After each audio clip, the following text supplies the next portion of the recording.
human experience. It's relevant, topical, current, and valued. But why?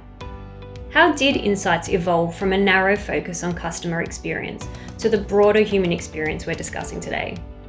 And what's been the value to our clients in understanding you or I as a person, not just a customer? We're very fortunate to have some of our industry peers join us today to share their views and learnings around a human-centric approach to insights. A very warm welcome to Isaline Lamois, who joins us from Nestlé in Brussels. Isaline is responsible for consumer and shopper insights at Nestlé, the largest food company in the world, offering everything from confectionery and coffee right through to pet food and noodles. Paul Brock, Customer and Advisor Engagement at Zurich Financial Services Australia Limited. Zurich Financial Services Australia provides insurance and financial services, including life coverage, marine and motor insurance, security protection, critical illness cover, retirement income planning, annuities, pension bonds, savings, and investments. Scentre Group owns and operates 42 Westfield living centres across Australia and New Zealand. As Research Manager within the Analytics, Insights and Research Division, Kate Ives joins us today. What do you believe has been the catalyst for a focus on human-centric insight, and why is it so valuable right now? Everything around us is so fast-paced and ever-changing now. And add to that the levels of uncertainty at the moment, and you can see why the need to be closer to customers and really understand what drives people to make the choices that they do has never been more important. In recent years, we've seen the rise of big data, and that's been so beneficial in so many ways to understand behaviour.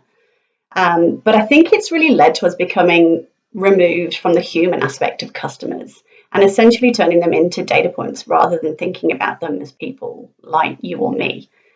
And so there's an increasing need to bring the human element back into the voice of the customer to understand the why behind the data points, but also importantly, to synthesize all of this information together to think about the implications and recommendations from a people perspective.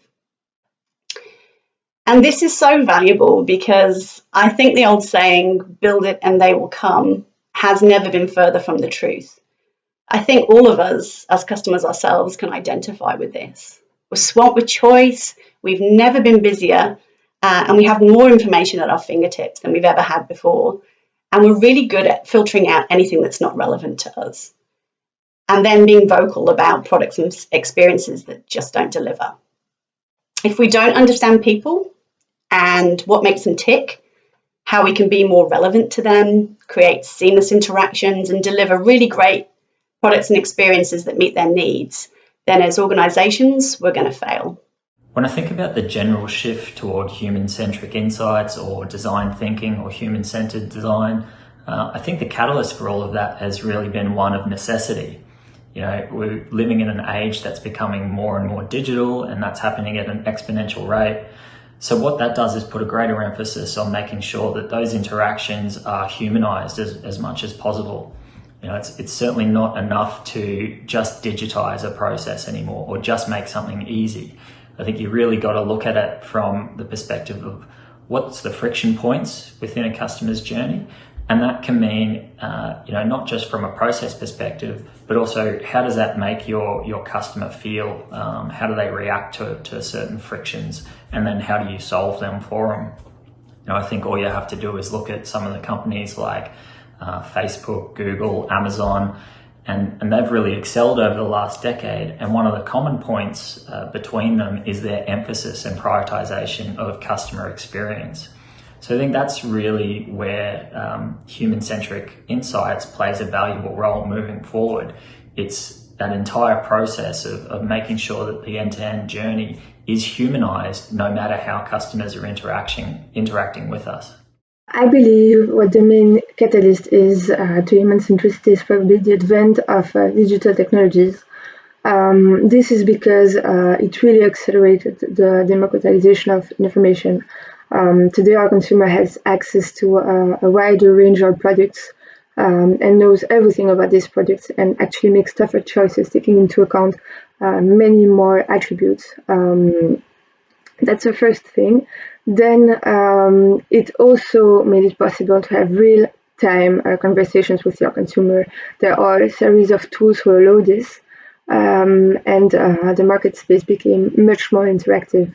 As a result of this, we live in a world that has a pace that is going faster and faster. And this is why human centricity is important, because the world evolves nonstop. Consumer behaviors evolve nonstop, and as a brand, you have to adapt to this quickly.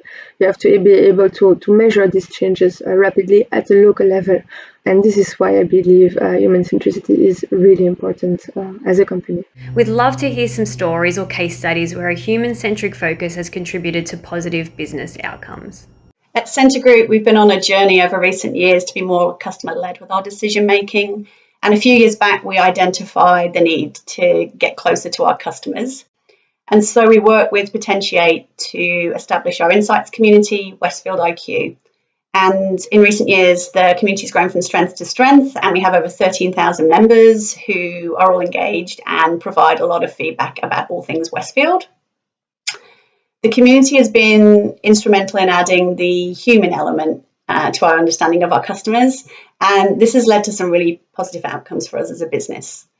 There are lots of examples I could give as to where the community has helped us, but to name a couple, we regularly engage the community to provide feedback about upcoming marketing campaigns and promotions, and their feedback really helps us to make changes to ensure that the content and the offer is right for them.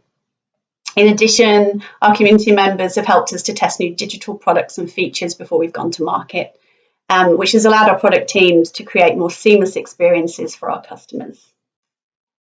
In addition to the community, we've taken a more human-centric approach to insights in other areas as well. For example, our NPS program, we've introduced AI and natural language processing to really delve beyond the numbers and understand customer feedback at scale.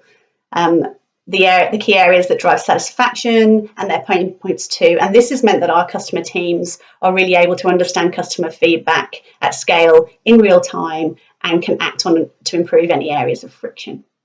We're certainly trying to embed the human-centric approach to everything that we do here at Zurich, and that's had some really, really positive results for us so far. The first one that comes to mind was being able to implement a robust voice of customer program with a real emphasis on driving insight to action. Off the back of that, we've seen an increase in our transactional net promoter score by over 300% since 2018, which I think is a fantastic achievement for the team. The second one that comes to mind, I think, is the ability to respond to customers in difficult situations in a timely manner and with empathy.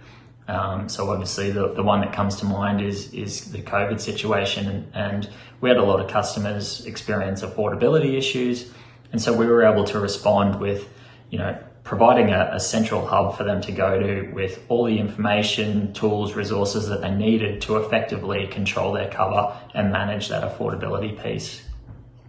And I think the third one that comes to mind is one that our OnePath brand was able to deliver, and that was off the back of a fairly lengthy research piece to uncover what were the significant issues or barriers that customers were facing with their life insurance.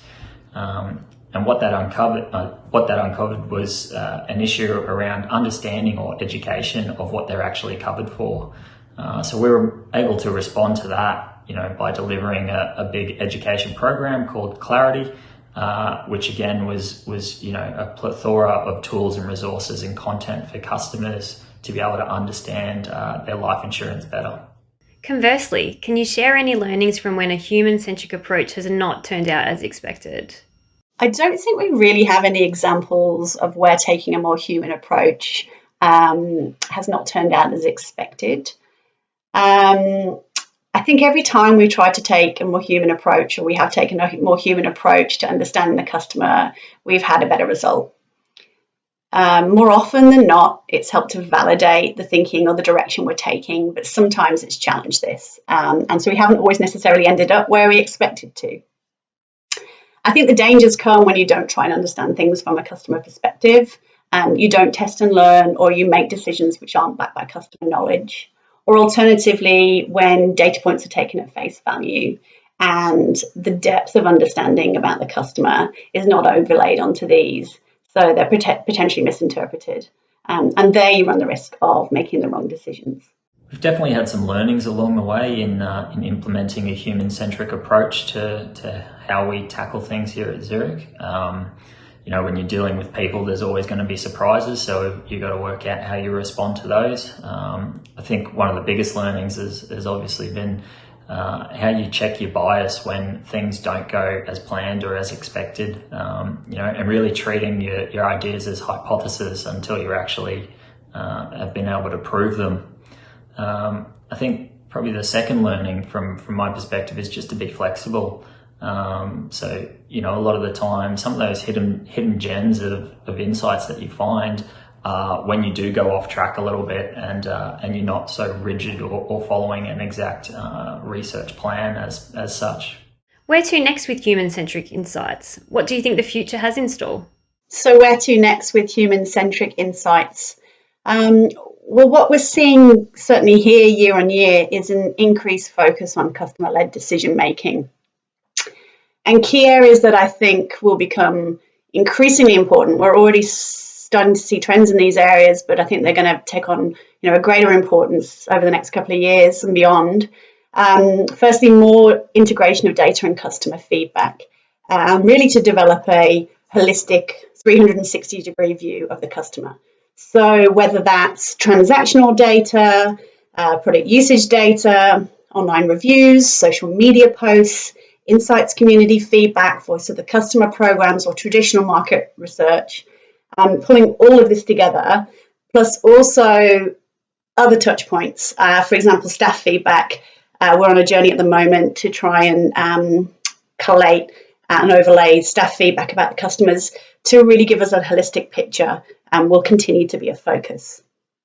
The next area, I think, is more agility, and we are certainly seeing that here. So that's smaller projects, much quicker turnarounds, happening more often, an increased focus on agile test and learn, or measure and learn. And for us, this is really where our community comes into its own.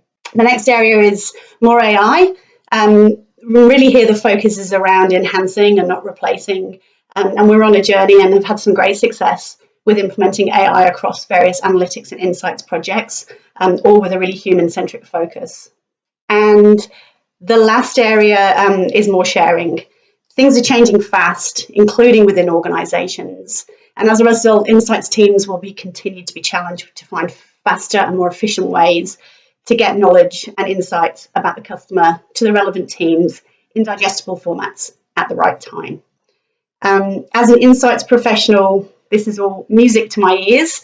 Previously, research and insights was always seen to be a bit fringe and nice to have where budgets allowed. And now we're very much in the driving seat, front and centre, critical to decision making and measuring success, and really instrumental in championing our customers as people. So there's no doubt in my mind that human-centric insights are here to stay and will obviously become more prevalent and integral in the ways of working moving forward. I think as our technology continues to improve, I'd expect that we'll move more and more to conversational methods of gathering insights and almost an always-on approach to that. I think as well that the expectations of customers around what we do with those insights will continue to grow. We'll really need to be able to show value for the time and effort that customers are putting into providing those insights for us. I think it's certainly true that the more digital we become and the more always on we are, the more time poor we certainly feel. So that landscape around capturing customers' attention will just become more and more competitive. You'll need to show more and more value for it. I really like the human part of human centricity as opposed to consumer centricity, because I believe the difference between a human and a consumer is the emotion. When you're trying to understand the consumer, you're observing what he or she does.